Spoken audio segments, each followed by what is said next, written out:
Vi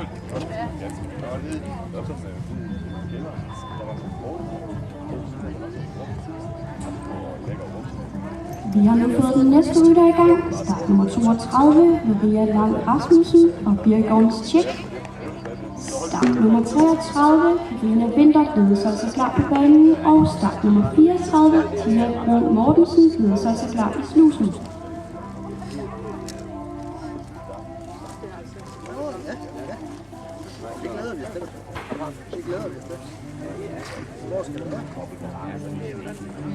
Vi har en forløbig top 5, som forløbig nummer 1.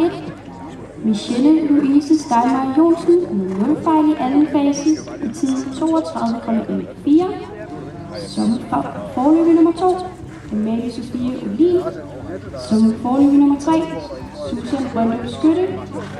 Som forløbig nummer 4, Ulla Købke. Og som forløbig nummer 5, Annie Keller med 0 fejl i anden fase i tid